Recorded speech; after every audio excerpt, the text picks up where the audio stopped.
Tudo sobre os dons do Espírito, autor, Gordon Lindsay, tradução voluntária e por conta própria de Leandro Garcia, tradutor. Capítulo 1. Os dons do Espírito são para a Igreja hoje. Ponto de interrogação. Poucos assuntos no Novo Testamento são tão importantes quanto os dons do Espírito. Paulo, no capítulo 12 de 1 Coríntios, revela a Igreja como o corpo de Cristo. 1 Coríntios 12, 27, ele continua explicando que os membros deste corpo são crentes exercendo dons variados, assim como os membros do corpo humano têm funções e propósitos diferentes. Paulo acrescenta que todos esses membros trabalhando harmoniosamente juntos, tornam-se o corpo místico de Cristo na terra. À luz disso, segue-se que, sem os dons do Espírito, a Igreja se torna algo bem diferente daquilo que Deus pretendia.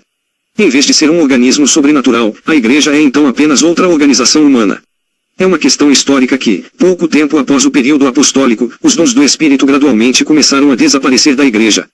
Muitas razões foram apresentadas sobre o porquê disso ter acontecido.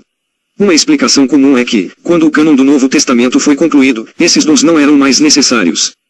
Mas como o conhecido escritor Donald D. aponta em seu excelente livro, acerca dos dons espirituais, não há evidências no Novo Testamento para apoiar tal visão. Ele escreve: tal argumento repousa sobre um completo equívoco da verdadeira natureza e propósito dos dons do Espírito. Ele assume que na Igreja primitiva, as declarações por meio desses dons tinham toda a autoridade das Escrituras, mas o Novo Testamento refuta totalmente tal ideia. A Igreja primitiva é consistentemente encontrada sempre apelando para as Escrituras do Antigo Testamento, nunca para seus próprios profetas, note-se, para apoio a toda doutrina e acordo final em cada disputa. Atos 2,16, Atos 15, 15, Atos 26, 22. A profecia da Escritura forneceu, 2 Pedro 1, 20, um nível totalmente diferente de autoridade para os dons espirituais entre eles, e ainda o faz. Embora a manifestação dos dons do Espírito tenha cessado em grande parte após a era apostólica, não há nenhuma evidência de que isso tenha ocorrido porque o Senhor retirou os dons. Eles cessaram porque a Igreja se tornou morna. O início dessa mornidão pode ser visto no aviso do Senhor à Igreja em Éfeso, quando ele deu a revelação ao apóstolo João por volta do ano 96 depois de Cristo. Estudantes proféticos concordam bastante que esta Igreja simboliza o período apostólico da história da Igreja. No entanto, tenho contra ti que deixaste o teu primeiro amor. Lembra-te, pois, de onde caíste, e arrepende-te, e pratica as primeiras obras, senão, brevemente a te virei, e tirarei do seu lugar o teu castiçal, se não te arrependeres. Apocalipse 2, 4 e 5. Durante o período das grandes perseguições do segundo e terceiro séculos, os dons do Espírito continuaram a ser mais ou menos manifestos.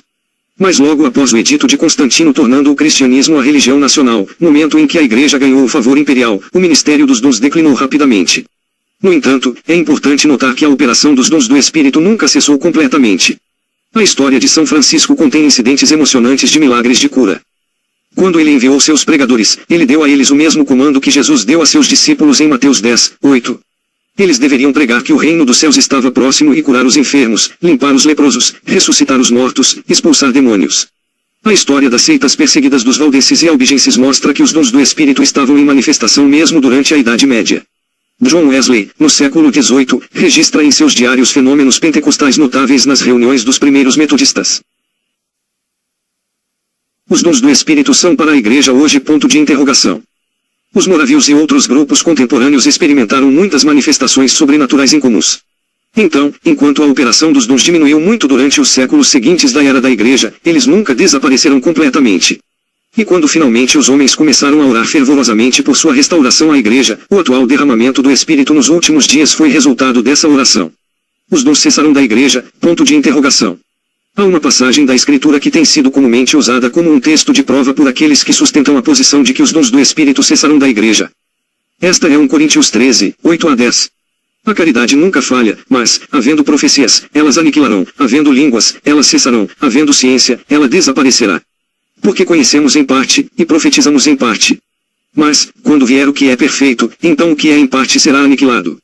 Aqui somos informados de que profecias, línguas e conhecimento cessarão ou passarão. Apenas uma olhada nas Escrituras mostra, no entanto, que o período mencionado não é esta era, mas a era perfeita que ainda está por vir. Mesmo uma pessoa iletrada sabe muito bem que o que é perfeito ainda não chegou. Os sinais estariam por vir. Como notaremos em breve, o Senhor, em sua grande comissão, deu a promessa de sinais miraculosos que seguiriam e confirmariam a pregação da palavra. Marcos 16, 15 a 18, esses sinais deveriam ser os meios de convencer os pagãos da genuinidade da mensagem do Evangelho. Não havia nenhuma indicação de que os termos da grande comissão seriam alterados de alguma forma. Na verdade, Jesus deu a entender que todas as gerações vindouras, até o fim dos tempos, deveriam observar todas as coisas que eu vos ordenei. Ide, portanto, e ensinai todas as nações, batizando-as em nome do Pai, e do Filho, e do Espírito Santo, ensinando-os a observar todas as coisas que eu vos tenho ordenado, e eis que eu estou convosco todos os dias, até a consumação dos séculos. Mateus 28, 19-20. As palavras acima são as últimas escritas pelo apóstolo Mateus. Quem negará que esta grande comissão ainda não está em vigor? Ponto de interrogação. A necessidade de sinais sobrenaturais para prender a atenção das massas é ilustrada no desafio de Elias no Monte Carmelo, na época em que ele confrontou os profetas de Baal. Elias perguntou ao povo, até quando cocheareis entre duas opiniões? Ponto de interrogação. Se o Senhor é Deus, segue a ele, mas se for Baal, segue a Baal. O povo não lhe respondeu uma palavra. 1 Reis 18, 21, mas quando o fogo caiu milagrosamente do céu em resposta à oração de Elias, o povo caiu sobre seus rostos e clamou, o Senhor é Deus, o Senhor é Deus. 1 Reis 18, 39. O mundo já foi evangelizado? Ponto de interrogação. A suposição de alguns de que o mundo agora está evangelizado e, portanto, os sinais não são mais necessários, está tão obviamente distante da verdade que não precisa de refutação. Os fatos são simplesmente que a população das nações pagãs está se multiplicando a uma taxa tão rápida que, a menos que a disseminação do evangelho seja acelerada por algum meio, o cumprimento da grande comissão nunca poderá ser realizado. Até agora, o único meio bem-sucedido de evangelismo em massa que já foi demonstrado é o do ministério de cura e milagres. Seríamos os últimos a criticar qualquer esforço sincero para alcançar os pagãos, como o uso de missionários médicos e a construção de escolas e hospitais. Tais meios, no entanto, são muito lentos, se quisermos alcançar os pagãos em nossa geração. Em vista do aumento assustador da destrutividade da guerra, aquele que prevê que a igreja terá mais tempo para evangelizar do que o período desta geração, é de fato otimista. Não enfrentaremos a verdade? Ponto de interrogação. A verdadeira razão pela qual os dons do Espírito estão faltando na igreja é porque a igreja tem se satisfeito sem eles. A igreja precisa perceber que ela é o corpo de Cristo, e sem os dons do Espírito manifestos em seu meio, ela nunca poderá cumprir seu destino. Assim como Paulo admoestou Timóteo a despertar o dom que estava nele, hoje precisamos despertar a igreja para o fato de que Cristo colocou certos dons em seu corpo, e fazemos bem em colocá-los em ação. O retorno dos dons foi antecipado. É interessante notar que estudiosos perspicazes da Bíblia do século XIX, percebendo que o desaparecimento dos dons do Espírito do corpo principal da igreja, era devido à sua letargia e frieza espiritual, esperavam e até previram um derramamento do Espírito nos últimos dias e com ele um reaparecimento dos dons. Michael Baxter, fundador do Christian Herald, escrevendo no ano de 1866, em seu famoso livro Baxter's 40 Wonders. Muitas dessas previsões foram surpreendentemente cumpridas. Tem isto a dizer sobre o reaparecimento do sobrenatural na igreja?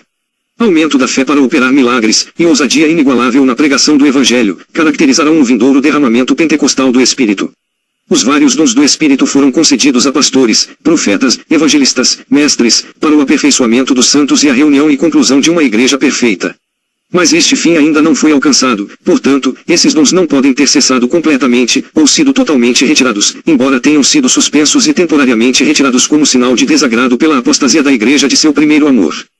Na virada deste século, a previsão de Michael Baxter se tornou realidade. O grande derramamento pentecostal, começando na América, espalhou-se pelo mundo, e com ele uma nova manifestação dos dons. Alguns dos que foram mais usados nesse derramamento, no entanto, viram um movimento maior do sobrenatural ainda por vir. No livro, O Maior Avivamento da Nova Zelândia, de Roberts, um irmão comentou com Smith e Goldsworth, alguém é tentado a invejá-lo quando você teve tanto sucesso. Ele recebeu a seguinte resposta. Jovem, é o contrário. Sinto vontade de invejá-lo. Tive 3 visões, apenas 3. As 2 primeiras já se cumpriram, mas a terceira ainda não se cumpriu. Provavelmente ficarei sem viver essa visão, mas você é um jovem e provavelmente estará no que eu vi. Ele ficou muito alegre. Uau, foi incrível. Perguntaram a ele o que era incrível. Uau, ele disse, não posso contar os segredos de Deus. Mas você se lembra do que eu digo, esse avivamento que tivemos não é nada comparado ao que Deus ainda vai fazer. Aquele a quem o irmão Smith e Goldsworth dirigiu essas palavras comentou, era bem evidente que o evangelista teve uma visão especial concedida a ele do derramamento vindouro do Espírito em uma efusão sem precedentes nos dias imediatamente anteriores à vinda de Nosso Senhor para arrebatar a igreja. O Dr. Charles S. Price, famoso evangelista, disse em um sermão que pregou pouco antes de sua morte. Ontem cantamos, chuvas de bênçãos, mas agora estamos esperando o dilúvio de bênçãos. Ele está chegando e nada pode pará-lo. Como todo derramamento anterior, esta experiência gloriosa que está prestes a explodir sobre o mundo não será o fruto de nenhum sistema estabelecido. Aqueles que estão famintos por Deus estão espiritualmente conscientes do fato de que há muito mais adiante. Você pensou que esteve em algum culto de cura glorioso? Ponto de interrogação. Talvez você participou e por eles louvamos ao Senhor. Mas espere um pouco. Eu declaro a você que Deus fará muito melhor agora do que ele já fez no passado. Medo do poder do diabo. Uma circunstância que impede alguns de buscar os dons do Espírito é um medo quase mórbido do diabo. Eles veem poder demoníaco e ilusão em todos os lugares. Claro, sabemos que há muitos espíritos enganadores na Terra. No entanto, as Escrituras nos dão meios para testar os espíritos e discernir o que não é de Deus. 1 João 4, 1-3. Além disso, um dos dons é o discernimento de espíritos, um dom projetado para detectar a presença de poderes malignos. Aqueles que temem que, se buscassem os dons do Espírito, pudessem receber algo do diabo, devem se lembrar das palavras de Cristo em Lucas 11, 11-13. Se o filho pedir pão a qualquer pai dentre vós, lhe dará uma pedra, ponto de interrogação. Ou, se lhe pedir peixe, lhe dará em troca de peixe uma serpente, ponto de interrogação. Ou, se lhe pedir um ovo, lhe dará um escorpião, ponto de interrogação. Se vós, pois, sendo maus, sabeis dar boas dádivas aos vossos filhos, quanto mais vosso Pai Celestial dará o Espírito Santo aos que pedirem a ele, ponto de interrogação. Aqui, Jesus ressalta que se os pais terrenos dão boas dádivas aos seus filhos, certamente o Pai Celestial não fará pior por seus filhos. É significativo notar também o incidente que se seguiu a esta declaração de Cristo. Envolveu sua cura de um homem mudo. Depois que o homem foi curado, os opositores acusaram o milagre de ter sido realizado pelo poder de Beelzebu. Mas Jesus ressaltou que se Satanás expulsasse Satanás, então seu reino estaria dividido e não subsistiria. Se Satanás também estiver dividido contra si mesmo, como subsistirá seu reino? Ponto de interrogação. Porque dizeis que eu expulso demônios por Beelzebu?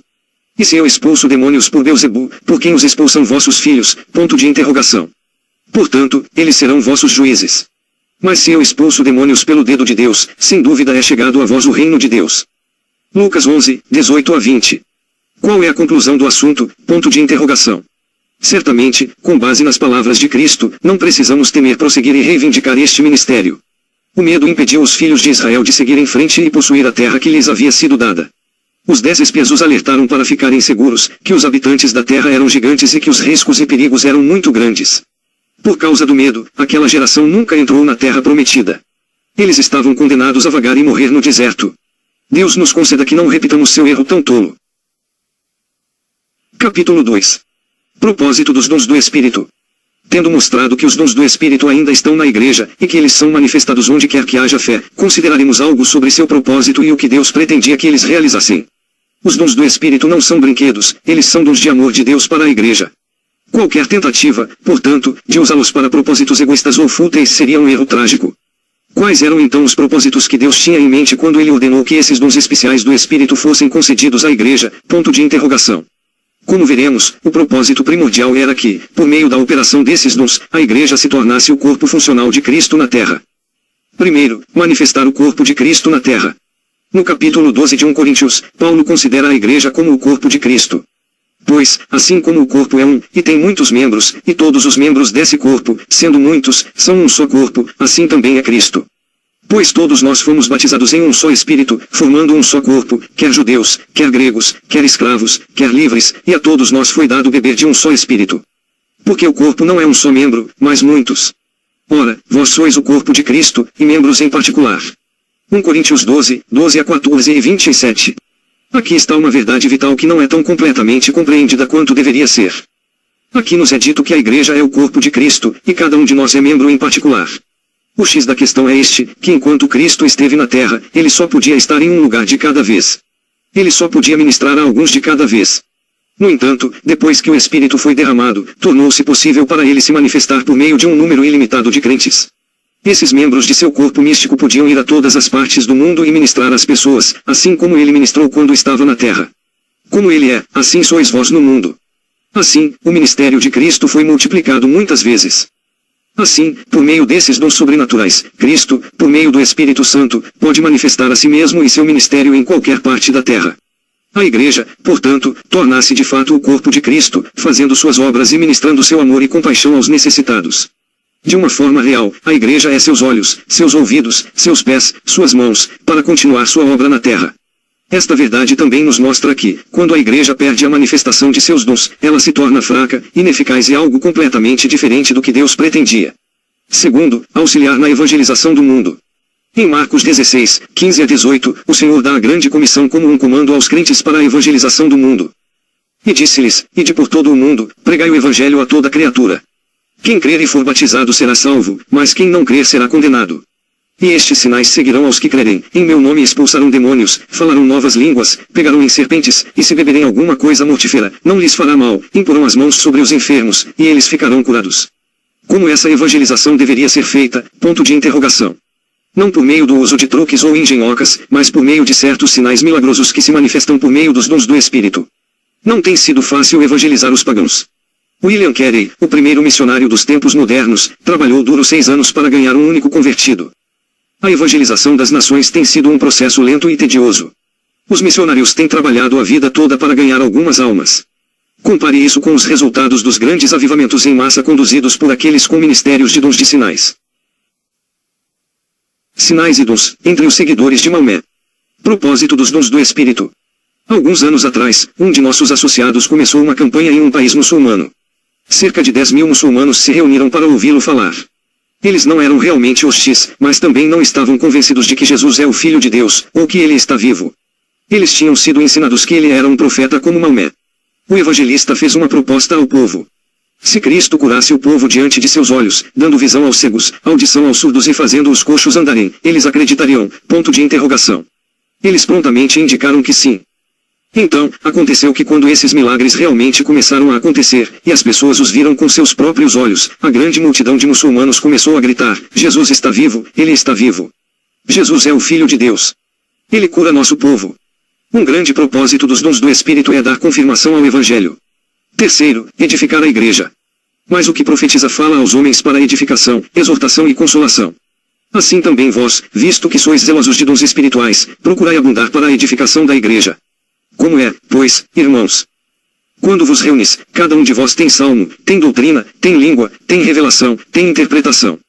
Que todas as coisas sejam feitas para a edificação. 1 Coríntios 14, 3, 12, 26. Vários dons têm um propósito definido na edificação do corpo de Cristo. O capítulo 14 de 1 Coríntios dá instruções consideráveis sobre a ordem do serviço apostólico.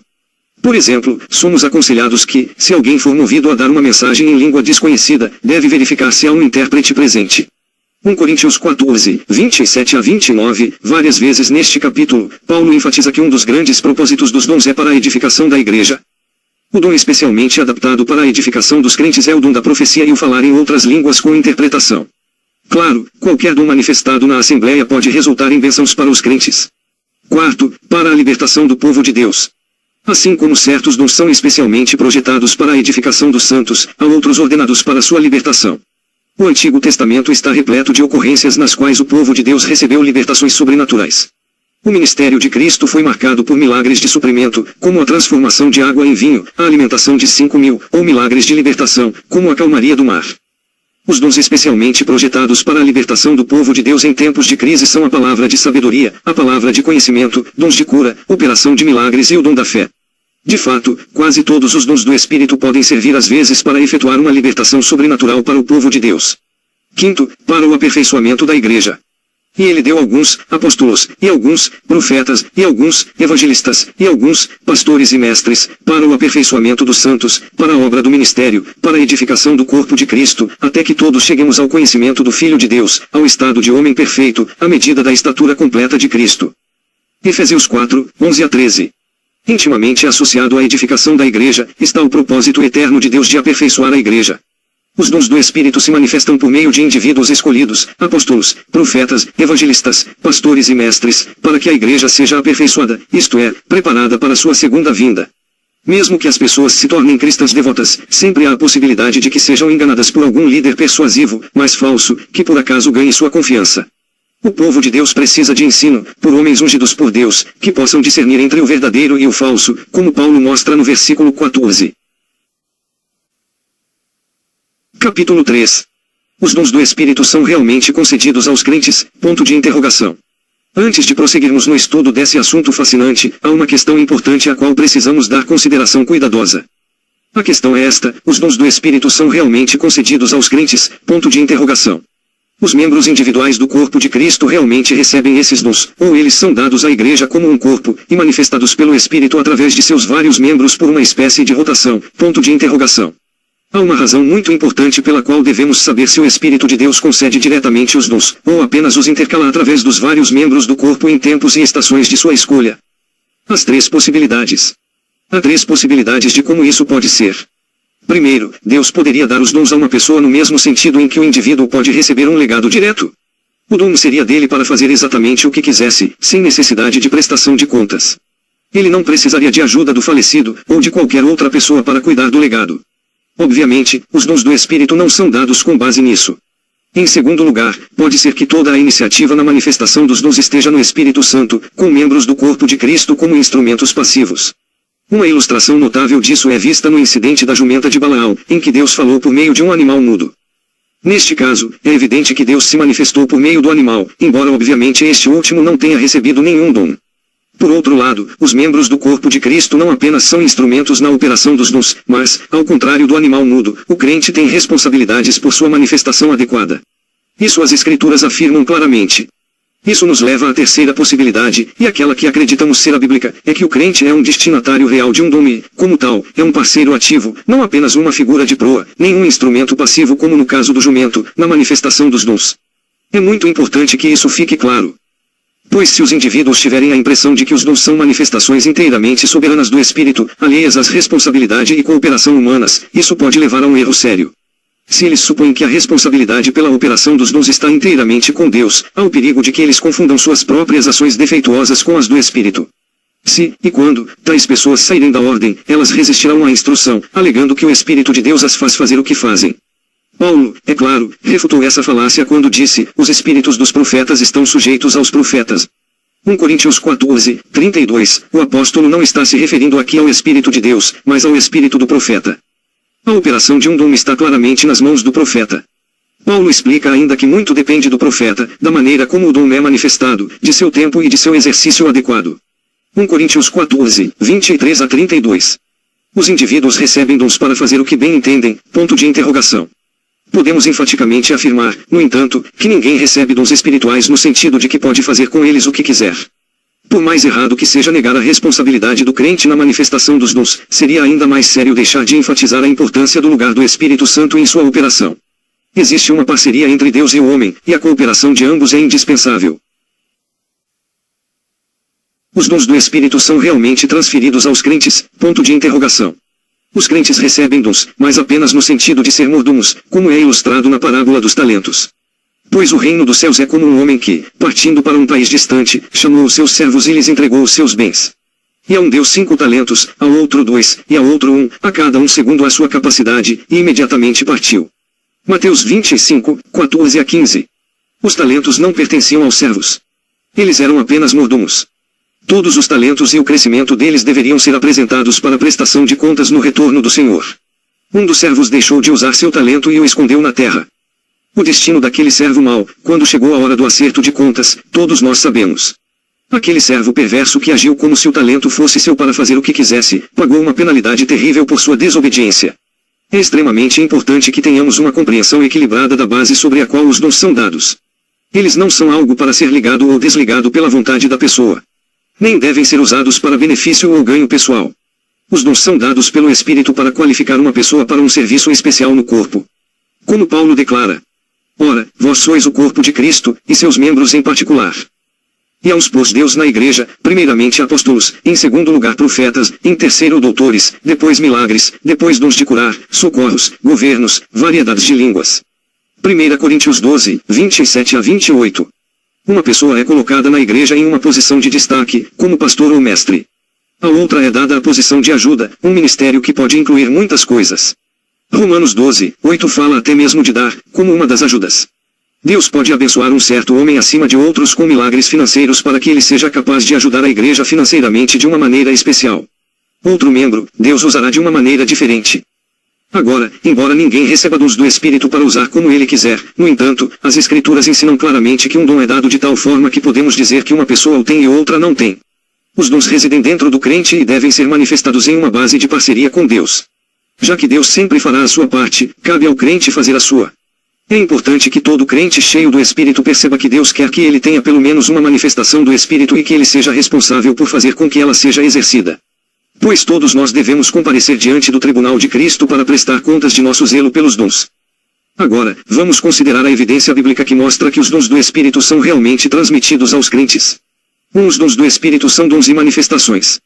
As coisas espirituais dos quais Paulo fala são dons do Espírito ou são manifestações? Ponto de interrogação. São ambos.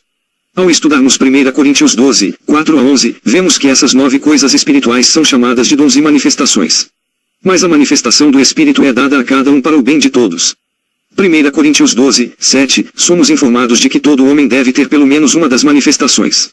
Mas elas também são chamadas de dons, como o 4º versículo diz claramente. Ora, há diversidade de dons, mas o Espírito é o mesmo. 1 Coríntios 12, 4. Esta declaração não se refere a 1 Coríntios 12, 28 no final do capítulo. Paulo nestes versículos 4 a 7 está claramente dando uma introdução aos 9 dons, que ele enumera nos versículos 8 a 10. Agora, se Paulo fala dessas manifestações como dons, também é para nós fazermos isso. Eles são chamados de dons e manifestações. 2. Devemos cobiçar com zelo os melhores dons. O Espírito Santo dá dons aos crentes? Ponto de interrogação. Aqui somos informados, particularmente, para cobiçar com zelo os melhores dons. Paulo está se referindo aos dons do Espírito ou aos dons ministeriais do versículo 28, ponto de interrogação.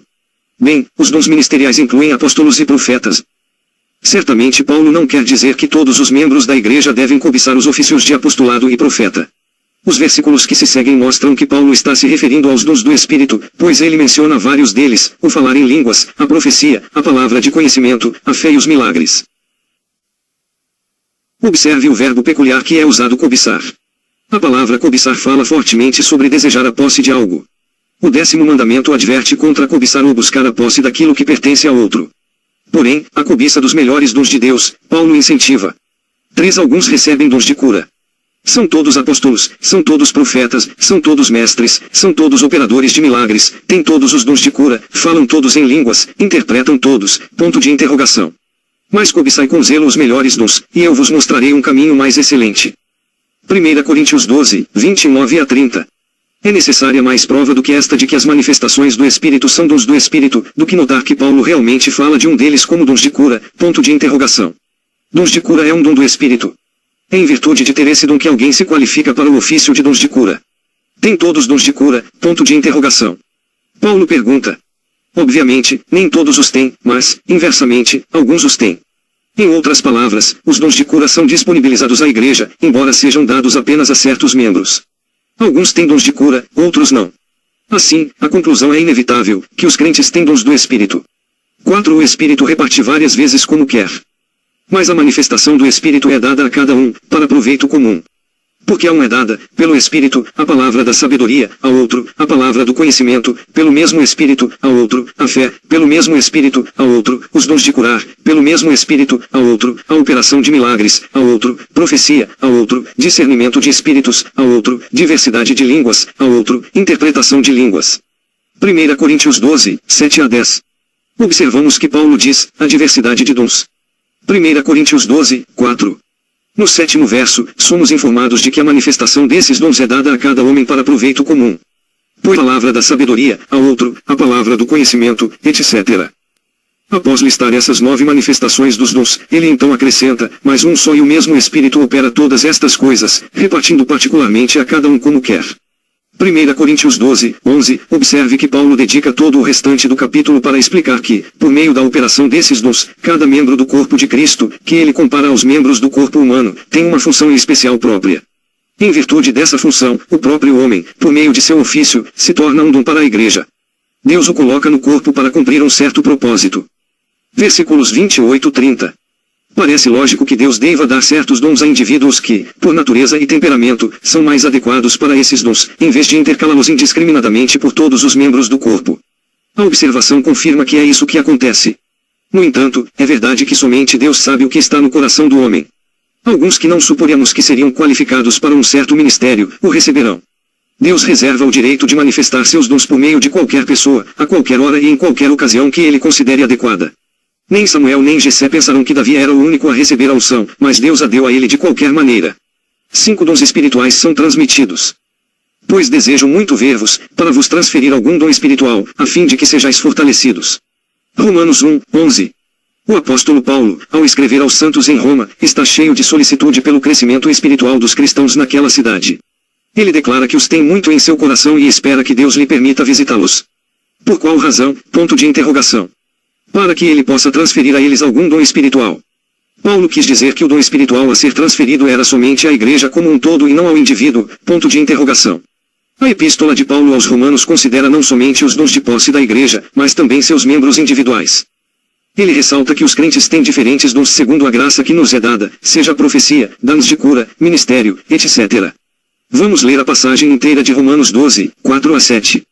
Porque assim como em um corpo temos muitos membros, e nem todos os membros têm a mesma função, assim nós, embora muitos, somos um só corpo em Cristo, e individualmente uns dos outros. Tendo, pois, diferentes dons segundo a graça que nos foi dada, se profecia, seja segundo a medida da fé, se ministério, seja em ministrar, se quem ensina, em ensinar. 6 dons podem ser mal utilizados. Uma consideração cuidadosa do assunto mostra que o indivíduo é um parceiro de Deus nas manifestações dos dons. Como tal, ele tem uma certa responsabilidade em sua operação. Caso contrário, se for totalmente iniciativa do Espírito, seria impossível que um dom fosse mal utilizado. Pois tudo o que o Espírito Santo faz por si mesmo, ele faz perfeitamente e bem. No entanto, a evidência das Escrituras é incontestável de que é possível que os dons possam ser mal utilizados. Quando Moisés feriu a rocha 2 vezes no deserto, ele errou em não santificar o Senhor diante dos filhos de Israel. Números 20, 11 a 12, não obstante, a água flui da rocha de qualquer maneira. A fé de Moisés fez com que o milagre acontecesse, embora ele tivesse mal utilizado seu dom ao não santificar o Senhor aos olhos de Israel ao realizar o milagre. Em outro caso, os discípulos do Senhor teriam feito descer fogo do céu sobre as cabeças das pessoas em uma vila de Samaria, se Cristo não os tivesse contido. Lucas 9, 51 a 55. Paulo deixa bem claro que o falar em outras línguas pode ser mal utilizado por ser exercido na hora errada. 1 Coríntios 14, 23, os profetas devem manifestar seu dom na assembleia na ordem adequada e, sob certas circunstâncias, restringi-lo. 1 Coríntios 14, 29 a 32. Todos nós sabemos que é possível usar mal os dons de Deus. Sendo isso verdade, é evidente que há uma responsabilidade conjunta de Deus e do homem em sua manifestação. Capítulo 4. Como os dons do Espírito são recebidos. Davi era o mais novo dos filhos de Jessé. Nem Jessé nem Samuel supuseram que o Senhor escolheria Davi para ser o rei. Jessé nem se preocupou em chamá-lo do pastoreio de suas ovelhas, no momento em que a escolha deveria ser feita. 1 Samuel 16, 11. Os 12 apóstolos foram todos escolhidos dentre homens de posição humilde. Nenhum foi tirado das fileiras dos estudiosos que foram treinados e educados no judaísmo. É evidente que o Espírito de Deus não concede suas bênçãos indiscriminadamente. Ele é a sabedoria personificada, e nada acontece aleatoriamente ou por acidente. Na transmissão dos dons do ministério, ele leva em consideração o temperamento e a constituição geral da pessoa. Uma pessoa pode ter talentos naturais que se prestam ao evangelismo. No entanto, ela também pode ter tendências ocultas que podem levar à autoexaltação ou à presunção ruinosa. Como um escritor coloca. Parece que em alguns casos a distribuição de dons do Espírito é determinada em certa medida pela constituição e características herdadas da pessoa individual. Normalmente, ele concede os dons aos quais a pessoa pode se prestar mais prontamente. O orador natural é ungido para se tornar um pregador e aquele com uma mente analítica se torna um professor. Aquele para quem é mais natural ter grande fé recebe o dom de cura, e aqueles que têm uma combinação de uma forte força de vontade, grande fé e uma natureza ardente, tornam-se dotados de poder para operar milagres ou expulsar demônios. Outros que são muito suscetíveis a influências espirituais, são dotados do dom de discernimento de espíritos. Agora, vamos considerar alguns dos elementos e condições que entram na transmissão dos dons do Espírito. 1. Receba o Espírito Santo. É evidente que se os dons são do Espírito, precisamos ter o Espírito Santo para sua manifestação adequada. Embora seja verdade que toda pessoa salva tem o Espírito, e pode até ter alguma operação do Espírito em sua vida, o batismo completo do Espírito é necessário para uma operação normal dos dons. No entanto, é evidente que os apóstolos exerciam dons de cura, e talvez alguma operação de milagres, antes do dia de Pentecostes. De fato, eles foram ordenados a curar os doentes, limpar os leprosos, ressuscitar os mortos e expulsar os demônios. Mateus 10, 8, no entanto, sabemos que o batismo do Espírito Santo é um fator importantíssimo na manifestação plena dos dons do Espírito. O antigo escritor pentecostal, que acabamos de citar, faz as seguintes observações interessantes e instrutivas sobre até que ponto alguém que não tem o batismo do Espírito Santo pode manifestar os dons do Espírito. Alguns dos dons do Espírito, como curar os doentes, discernimento de espíritos, expulsar demônios e a unção para pregar e ensinar a palavra, produzindo profecia em suas primeiras formas, podem ser possuídos em certa medida antes que o batismo completo ocorra. Enquanto outros, como falar em línguas e sua interpretação, as fases mais profundas da profecia e discernimento de espíritos, a operação de milagres e a expulsão de demônios mais poderosos, não podem ser possuídos antes que o batismo completo tenha ocorrido. Alguns podem questionar o porquê disso. Como todos os crentes têm alguma medida do Espírito, essa medida se manifesta de alguma forma e o grau dessa manifestação é diretamente determinado pelo grau em que o Espírito Santo tem controle sobre o indivíduo. Se a pessoa se rendeu apenas parcialmente, ele tem apenas um controle parcial ou fracionário sobre ela e, portanto, suas operações são apenas parciais ou fracionárias, isto é, haverá uma mistura na manifestação ou operação, parte Espírito Santo e parte carne e mente do indivíduo. Curas de doentes podem ocorrer sob tais condições, também uma pequena medida de discernimento, da mesma forma a expulsão de demônios menos poderosos e a pregação comum da palavra sob uma unção parcial. Mas as manifestações mais profundas e poderosas não podem, porque sua operação bem-sucedida é independente do funcionamento comum da mente. De fato, para surgirem clareza e pureza, a vontade e a mente da pessoa, para aquele tempo e momento específicos, devem estar completamente sujeitas e sob o controle do Espírito Santo, de modo que seu desejo e vontade não sejam de forma alguma interferidos. A mente, a menos que esteja nessa condição de completa submissão ao Espírito de Deus, interferirá e efetivamente impedirá a operação e manifestação do Espírito. Então, certos desses dons e manifestações não podem ocorrer a menos que o batismo tenha ocorrido, não porque a experiência tenha tornado a pessoa mais digna, mas porque a experiência a preparou de tal forma que o Espírito pode operar com mais sucesso através dela e sobre ela. 2. Procurai com zelo os melhores dons. 1 Coríntios 12, 31. Uma vez que o Espírito Santo é o doador dos dons e essa prerrogativa pertence a ele, alguns pensam que há pouco que podemos fazer a respeito, que devemos esperar pacientemente que Deus atue em seu próprio tempo e à sua própria maneira. Esta é uma visão muito inadequada do assunto e tem encorajado a Igreja em tempos passados à letargia e à mornidão. Pelo mesmo raciocínio, certos teólogos têm argumentado que, enquanto o novo nascimento é uma obra sobrenatural, o pecador deve aguardar o tempo do Senhor para ser salvo. Outros têm ensinado que, uma vez que a cura é uma obra de Deus, devemos deixar o assunto inteiramente em suas mãos e esperar até que ele esteja pronto para curar. Esta colocação de toda a responsabilidade em Deus pode parecer boa, mas as Escrituras ensinam claramente que o homem também tem uma responsabilidade muito definida. Deus sempre cumpre sua parte, se formos fiéis em fazer a nossa. Portanto, embora a divisão separada dos dons seja a prerrogativa do Espírito, Paulo, no entanto, nos exorta a cobiçar com zelo os melhores dons. Devemos ter um desejo profundo por eles, de fato, a necessidade de preparação do coração por parte do crente, se ele deve exercer adequadamente os dons que recebe. Assim como uma criança pede presentes ao seu pai, Jesus nos diz que os dons de Deus são dados àqueles que os pedem. Mateus 7, 11, como ilustração disso, Paulo admoesta que aqueles que falam em línguas na assembleia devem orar para que possam interpretar. Portanto, o que fala em língua desconhecida, ore para que possa interpretar. 1 Coríntios 1, 4, 13. Outro exemplo de um homem desejando sinceramente um certo dom ou ministério é encontrado na história de Elias e Eliseu. Eliseu seguiu o profeta, recusando-se a aceitar qualquer coisa menos do que uma porção dobrada do espírito que Elias possuía. Elias destacou que Eliseu havia pedido uma coisa difícil. Ele sabia muito bem que o melhor de Deus não é dado levianamente. Eliseu, no entanto, passou em todos os testes e, após a transladação, os filhos dos profetas observarão, o espírito de Elias repousa sobre Eliseu. 2 Reis 2, 15, observe também que os dons seguiram a doação do ministério. Quais são os melhores dons que o crente deve cobiçar? Ponto de interrogação. Não tentaríamos decidir a ordem de seu valor. De fato, os dons do Espírito, operando por meio de membros da Igreja, são comparados aos membros do corpo humano, cada um tem seu propósito vital. A perda de um dedo mindinho pode causar sofrimento severo. Paulo nos diz que não devemos dizer aos membros mais fracos, não preciso de vocês. 1 Coríntios 12, 21, os melhores dons para cada membro do corpo são os dons que o Espírito escolhe manifestar por meio deles. À medida que cada crente olha sinceramente para o Senhor, o Espírito revelará os dons que ele preparou para seu ministério. E enquanto estamos no assunto, podemos dizer sem medo de contradição, que um dos melhores dons é a sabedoria. Precisamos dela na manifestação bem-sucedida de todos os outros dons. Tiago nos diz que qualquer um de nós pode pedir e receber sabedoria. Se algum de vocês tem falta de sabedoria, peça a Deus, que a todos dá liberalmente, e o não lança em rosto, e ela lhe será dada. Tiago 1, 5. Alguns podem sustentar que Tiago não está falando do dom da palavra de sabedoria, mas Tiago 3, 17 indica que ele está falando de dons. 3. Dedicação a Deus. Aquele que manifesta dons do Espírito, carrega uma responsabilidade definida de vida santa. Como ele tem em suas mãos ferramentas especiais para causar danos severos ao reino de Satanás, ele se torna um alvo especial para os ataques do inimigo.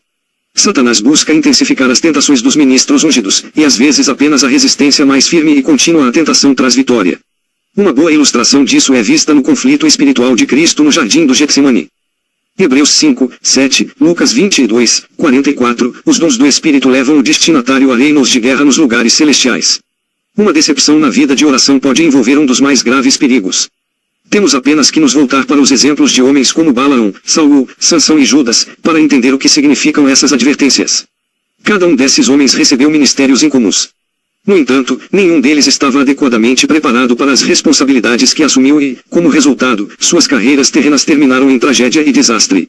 Assim, vemos que uma das preparações importantes para receber os dons do Espírito é uma rendição e consagração completas a Deus. Este ministério requer os serviços de homens totalmente dedicados. Deve haver um compromisso completo com Deus, para que, aconteça o que acontecer, não haja vacilação, nem retrocesso. A consagração deve ser tão definitiva quanto a consagração dos 3 jovens hebreus, que por sua fé foram lançados na fornalha ardente. Se assim for, nosso Deus a quem servimos é capaz de nos livrar da fornalha de fogo ardente, e ele nos livrará da tua mão, ó Rei. Mas se não, fica sabendo, ó Rei, que não serviremos a teus deuses, nem adoraremos a estátua de ouro que levantaste. Daniel 3, 17 a 18. 4. A imposição de mãos. Paulo disse, a ninguém imponhas as mãos precipitadamente. 1 Timóteo 5, 22, isso deve incluir referência à imposição de mãos para os dons do Espírito. Simão, o feiticeiro, queria poder para que a quem eu impuser as mãos, receba o Espírito Santo. Atos 8, 19, a repreensão de Pedro resolveu a questão para sempre sobre a questão da imposição de mãos, indiscriminadamente, sobre as pessoas.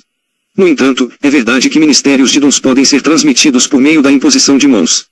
Paulo disse aos romanos que era seu profundo desejo visitar Roma para que ele pudesse conferir a vocês algum dom espiritual. Romanos 1, 11, certamente, o Espírito de Deus pode levar ministros ungidos por Deus a impor as mãos sobre certas pessoas para o recebimento de um ministério de dons. Isso foi evidentemente verdade no caso da imposição de mãos de Paulo sobre Timóteo. Trazendo à lembrança a fé não fingida que há em ti, a qual habitou primeiro em tua avó Loide, e em tua mãe Eunice, e estou certo de que em ti também. Por isso te lembro que despertes o dom de Deus, que há em ti pela imposição das minhas mãos. 2 Timóteo 1, 5 a 6. Não negligencies o dom que há em ti, o qual te foi dado por profecia, com a imposição das mãos do presbitério. 1 Timóteo 4, 14. Claramente, a orientação direta do Espírito de Deus é muito importante nesta questão da imposição de mãos. Parece que Paulo e os presbíteros não impuseram as mãos em Timóteo para lhe dar algum ministério predeterminado. Em vez disso, foi o Espírito que falou por meio de uma profecia e lhes disse qual seria seu ministério. Pessoas excessivamente zelosas podem, por suas ações bem-intencionadas, mas não bíblicas, fazer coisas que estão fora de ordem e levar a expectativas que nunca podem ser cumpridas. Paulo impôs as mãos sobre Timóteo, mas ele sabia tudo sobre ele, sobre sua mãe e até mesmo sobre sua avó. Não é pouco significativo que Paulo se refira ao passado do jovem em conexão com a imposição de mãos sobre Timóteo. Moisés impôs as mãos sobre Josué para que ele pudesse receber o espírito de sabedoria. Deuteronômio 34, 9, mas ele fez isso, depois de conhecer Josué por um longo tempo depois de tê-lo testado completamente. Capítulo 5. Os dons do Espírito podem ser falsificados, ponto de interrogação. Os dons de Deus podem ser falsificados, ponto de interrogação. A resposta correta para essa pergunta é extremamente importante. Pois muitas pessoas tomam como certo que toda manifestação que se assemelha à operação dos dons do Espírito deve ser genuína. No entanto, João, o apóstolo, nos adverte diretamente que devemos testar os espíritos, pois nem todo espírito é de Deus. Amados, não creiais em todo espírito, mas provai se os espíritos são de Deus, porque muitos falsos profetas têm saído pelo mundo. Nisto conheceis o Espírito de Deus, todo espírito que confessa que Jesus Cristo veio em carne é de Deus, e todo espírito que não confessa que Jesus Cristo veio em carne não é de Deus, mas este é o espírito do anticristo, do qual ouvistes que havia de vir, e agora já está no mundo. 1 João 4, 1 a 3. O próprio Jesus advertiu que, à medida que os dias da grande tribulação se aproximam, surgirão falsos profetas, mostrando grandes sinais e prodígios. Porque surgirão falsos cristos e falsos profetas, e farão tão grandes sinais e prodígios que, se possível fosse, enganariam até os escolhidos. Mateus 24, 24. O livro do Apocalipse mostra que naquele tempo, espíritos de demônios sairão, mostrando milagres e enganando o mundo inteiro. Apocalipse 16, 14. Em vista dessas advertências, não pode haver dúvida de que os dons do Espírito podem ser imitados, com o resultado de que alguns, talvez muitos, serão desviados. Assim como a voz da serpente enganou Eva no princípio, assim também Satanás, por meio de seus falsos profetas, continua até os dias atuais, a seduzir muitos para os caminhos do engano e do erro. No entanto, não há desculpa real para que essas ilusões enredem as pessoas. As Escrituras fornecem informações completas sobre como podemos discernir entre o verdadeiro e o falso. Aqueles que se aplicam em oração ao estudo da palavra de Deus, nunca serão vítimas desses enganos. Os mágicos e Moisés. Talvez a ilustração mais marcante da capacidade de Satanás de imitar a obra de Deus, seja fornecida na história de Moisés. Deus havia dado ao profeta a autoridade para executar julgamento sobre a terra do Egito. O Senhor deu a Moisés o sinal da vara e da serpente. Quando Moisés lançou a vara no chão, ela se tornou uma serpente. Êxodo 4, 3, este era o sinal que Moisés e Arão deveriam demonstrar diante do faraó, quando ele pediu provas de sua autoridade. Êxodo 7, 9. Moisés e Arão foram até o faraó, fizeram como o Senhor havia ordenado, e a vara se transformou em uma serpente. Êxodo 7, 10, mas os mágicos também lançaram suas varas no chão e eis que também se tornaram serpentes. Êxodo 7, 11 a 12, como então era possível dizer qual milagre era de Deus e qual era do diabo? Ponto de interrogação. Observe o que aconteceu. A vara de Arão engoliu as varas dos mágicos. Espiritualistas e feiticeiros hoje, são capazes de realizar muitos atos mistificadores, incluindo até mesmo materialização e desmaterialização. Feitiçaria é a arte de produzir falsos milagres, como materialização e desmaterialização. No entanto, tais não pertencem aos dons do Espírito. Elias e Eliseu criaram o óleo, mas o óleo não se desmaterializou, ele permaneceu para abençoar. O óleo que desmaterializa cheira a feitiçaria. O poder divino engoliu as serpentes dos mágicos. A feitiçaria pode imitar um milagre criativo, mas seus milagres são ilusórios e não reais. Satanás não possui poderes verdadeiros e criativos. Os mágicos, com suas feitiçarias, continuaram tentando. Arão pegou sua vara e a estendeu sobre as águas do Egito e elas se tornaram sangue. Êxodo 7, 19 a 21, os mágicos tentaram seus encantamentos. Eles não conseguiram neutralizar a praga, mas conseguiram imitar o que havia sido feito. Faraó endureceu seu coração e não se arrependeu, então outro julgamento veio sobre ele, a praga das rãs. Êxodo 8, 5 a 6, mais uma vez os mágicos conseguiram, por seus encantamentos, imitar o que Moisés e Arão fizeram. Mas os feiticeiros estavam chegando ao fim de seus recursos. A próxima praga foi a praga dos piolhos. Aqui os mágicos falharam em suas tentativas de imitar os milagres de Moisés. E os mágicos fizeram isso com seus encantamentos para produzir piolhos, mas não puderam, então havia piolhos nos homens e nos animais. Então os mágicos disseram a Faraó, isto é o dedo de Deus, e o coração de Faraó se endureceu, e ele não os ouviu, como o Senhor havia dito. Êxodo 8, 18 a 19, os mágicos agora reconheceram que os julgamentos eram o dedo de Deus. O perverso e obstinado Faraó, no entanto, recusou-se teimosamente a se arrepender ou mudar seu curso. O que esses sinais que os mágicos produziram nos ensinam? Ponto de interrogação. Eles revelam que Satanás tem um certo grau de poder. Ele pode imitar alguns dos dons de Deus. Portanto, devemos estar alertas aos enganos de Satanás. No entanto, há um limite de capaz de fazer. Ele não é todo-poderoso em nenhum sentido. Ele pode ir apenas até certo ponto. Fracasso humano e espíritos malignos. Os homens que têm esse ministério sobrenatural podem falhar com Deus, ponto de interrogação. As pessoas tendem a supor que um homem, enquanto estiver manifestando um dom, não pode fazer nada de errado. Alguns parecem ir tão longe a ponto de supor que ele é praticamente infalível. Embora devamos estender honra ao ofício, isso não é desculpa para fecharmos os olhos e entregarmos nossos poderes de discriminação a ponto de não podermos reconhecer o erro quando ele existe. Um homem, ministrando os dons do Espírito, é tão responsável perante Deus e o homem quanto qualquer outra pessoa. Aqui está algo que deve ser entendido. Porque um homem erra, não significa que o dom de Deus não será mais manifestado por meio dele. Na verdade, somos informados de que os dons e vocações de Deus são sem arrependimento. Romanos 11, 29, isso é algo difícil para as pessoas entenderem. Elas supõem que, se um homem erra, o Espírito de Deus deixará de se manifestar em sua vida imediatamente. Com o tempo, sim, mas não necessariamente imediatamente. Um homem com um ministério de dom de sinais pode realmente ter caído em um estado de desobediência a Deus e ainda continuar seu ministério por um tempo. Isso é claramente retratado na vida de Saul, que não apenas era rei de Israel, mas também recebeu o ministério de um profeta. E o Espírito do Senhor se apoderará de ti, e profetizarás com eles, e te transformarás em outro homem. Chegando eles ali ao monte, eis que uma companhia de profetas lhe saiu ao encontro, e o Espírito de Deus se apoderou dele, e ele profetizou entre eles. 1 Samuel 10, 6 e 10. Infelizmente, Saul era um personagem instável. A obstinação, a inveja e um temperamento violento marcavam um temperamento errático. Por fim, o Espírito do Senhor se afastou dele e um espírito maligno assumiu o controle. Os servos de Saul aparentemente discerniram o que havia acontecido e tomaram medidas para sua libertação. Davi, sobre quem o Espírito do Senhor havia vindo, foi trazido para a casa de Saul e, durante seu ministério com a harpa, o espírito maligno deixou Saul. Mas o Espírito do Senhor se retirou de Saul, e um espírito maligno da parte do Senhor o perturbava. Então os servos de Saul lhe disseram, eis que agora um espírito maligno da parte de Deus te perturba.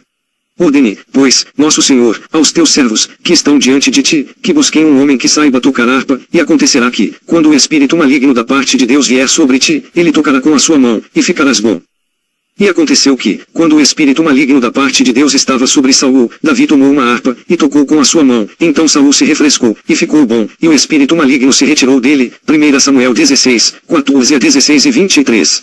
No entanto, aconteceu que depois que Davi matou Golias, um espírito de ciúmes irritou o coração de Saul, e abriu a porta para o retorno do espírito maligno.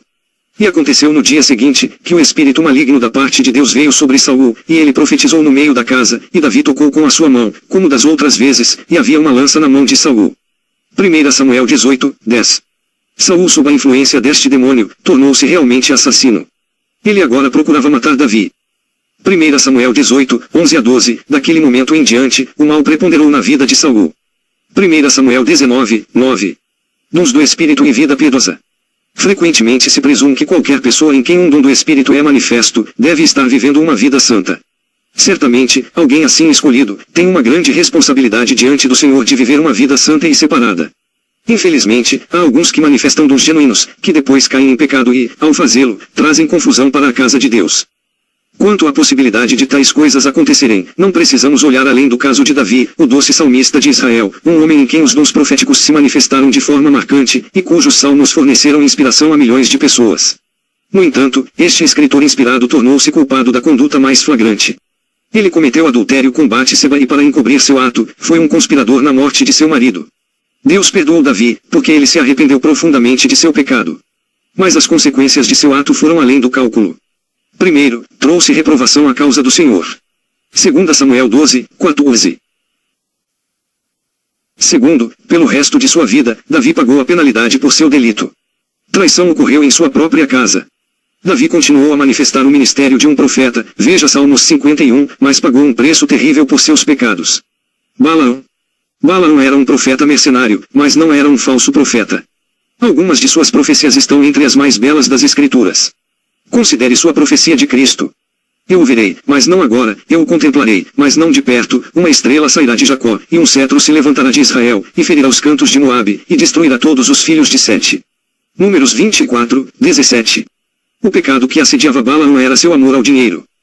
Deus o proibiu de ir com Balaque, o rei moabita, que queria que ele amaldiçoasse os filhos de Israel. Números 22, 12. No entanto, porque Balaque lhe prometeu riquezas e honra, ele buscou novamente o Senhor para obter permissão para seguir seu caminho. Mas isso não trouxe riquezas nem honra a Balaão. O profeta manteve sua posição como profeta de visão, mas seu ministério degenerou em adivinhação. Balaão também, filho de Beor, o adivinho, os filhos de Israel mataram a espada entre os que foram mortos por eles. Josué 13, 22. Foi o Espírito de Deus, ou um espírito enganador, o responsável pela adivinhação de Balaão, ponto de interrogação. A adivinhação, de acordo com Atos 16, 16, é obra de espíritos familiares. Como no caso do rei Saul, o Espírito de Deus evidentemente abandonou Balaão e um espírito maligno tomou seu lugar. Sansão foi um dos juízes de Israel. Seu nascimento foi predito por um anjo. Deus o ordenou para ser um nazireu. No início de sua vida, o Espírito de Deus começou a se mover sobre Sansão em sua casa no acampamento de Dan. Judas 13, 25, Judas 14, 6. A grande força sobrenatural de Sansão o habilitou a confundir e colocar em fuga os inimigos de Israel, os filisteus. Suas grandes façanhas são uma história familiar para todos os leitores da Bíblia. Mas ele tinha uma fraqueza fatal. Sansão ignorou continuamente seu voto nazireu de separação. Ele visitou uma prostituta uma noite em Gaza. No entanto, o dom de Deus não o abandonou imediatamente. À meia-noite, ele levou os portões da cidade para o topo de uma colina diante de Hebron. Judas 16, 1 a 3, pode parecer ao observador casual que sua conduta imoral estava sendo ignorada pelo Senhor. Mas Deus nem sempre cobra suas contas no dia em que o mal é cometido. Sansão, moralmente enfraquecido por sua associação com prostitutas, agora flertava com a traiçoeira Dalila. Como resultado de suas seduções, Sansão permitiu que seu cabelo fosse tosquiado. Então, de repente, sua força o deixou. Tendo deliberadamente brincado com fogo, ele se tornou uma vítima de sua loucura. Seus olhos foram arrancados, ele teve que morrer em vergonha na prisão dos filisteus. Ai, o Senhor se afastou dele. E ela disse, os filisteus estão sobre ti, Sansão. E ele acordou do seu sono, e disse, eu sairei como das outras vezes antes, e me sacudirei. E ele não sabia que o Senhor se havia retirado dele. Mas os filisteus o pegaram, e arrancaram seus olhos, e o levaram para Gaza, e o amarraram com grilhões de bronze, e ele morreu na casa da prisão. Juízes 16, 20-21. No entanto, Odom não havia partido completamente. Ele estava para realizar mais uma grande façanha. Quando finalmente seu cabelo cresceu novamente, e ele foi levado perante os filisteus para fazer esporte, o Senhor, em resposta à sua oração, permitiu que ele derrubasse os pilares do templo filisteu, causando a morte de cerca de 3.000 homens e mulheres. Judas 16, 27 e 30. Judas Iscariotes. Judas Iscariotes é um exemplo solene de um homem que manifesta dons genuínos do Espírito, e ainda assim falha totalmente com Deus. Ele foi um dos 12 apóstolos que Jesus enviou para curar os doentes e realizar milagres, até mesmo ressuscitar os mortos. Mateus 10, 1-8, embora não tenhamos registro de nenhum milagre em particular que ele tenha realizado, é evidente que todos os 12 tiveram sucesso neste ministério. Da mesma forma, os 70, que foram enviados mais tarde, retornaram para testemunhar que até mesmo demônios estavam sujeitos a eles. Lucas 10, 17-20, não há registro de que todos os outros tiveram sucesso enquanto Judas falhou. Na verdade, ele deve ter alcançado uma certa proeminência, já que foi eleito tesoureiro do grupo. João 12, 4-6, nenhum dos discípulos aparentemente tinha a menor suspeita de que Judas era aquele que trairia Cristo. Quando Jesus revelou que um deles deveria traí-lo, todos eles, incluindo Judas, perguntaram, Senhor, sou eu? Mateus 26, 22 e 25. Atos 1, 17 declara que Judas havia obtido e compartilhado o ministério que os outros discípulos tinham. Pedro diz, porque ele era contado conosco e obteve parte deste ministério. No entanto, ele traiu Cristo e, após um arrependimento infrutífero, saiu e cometeu suicídio. Certamente, esses exemplos bíblicos mostram que os dons do Espírito não devem ser provas infalíveis de que o homem está vivendo uma vida que é agradável aos olhos de Deus. Eles também mostram que um homem pode continuar em seu próprio ímpeto por uma temporada, mas se ele persistir em seu curso de autodeterminação, seu próprio mal o destruirá. Se ele se arrepender a tempo, Deus o perdoará, embora, como Davi, ele possa ser incapaz de evitar as consequências de seus erros. Jesus ensinou que o caráter de um homem não deve ser julgado pelos dons, mas pelos frutos. Ele acrescentou que no dia do julgamento, muitos dirão que profetizarão, que possuíam dons de cura, ou mesmo a operação de milagres, e oferecerão isso como prova de que são verdadeiros crentes. No entanto, eles serão julgados como obreiros da iniquidade. Nem todo aquele que me diz, Senhor, Senhor, entrará no reino dos céus, mas aquele que faz a vontade de meu Pai, que está nos céus. Muitos me dirão naquele dia, Senhor, Senhor, não profetizamos nós em teu nome. E em teu nome não expulsamos demônios. E em teu nome não fizemos muitas maravilhas, E então lhes direi abertamente, nunca vos conheci, apartai-vos de mim, vós que praticais a iniquidade. Mateus 7, 21-23.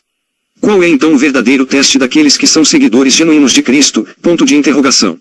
O Senhor não nos deixa em dúvida. O verdadeiro teste está nos frutos. Cuidado com os falsos profetas, que vêm até vocês vestidos como ovelhas, mas interiormente são lobos devoradores. Vocês os conhecerão pelos seus frutos. Mateus 7, 15-17. A implicação é clara. Mesmo que um homem possa demonstrar dons incomuns, ele não deve ser seguido a menos que também manifeste os frutos.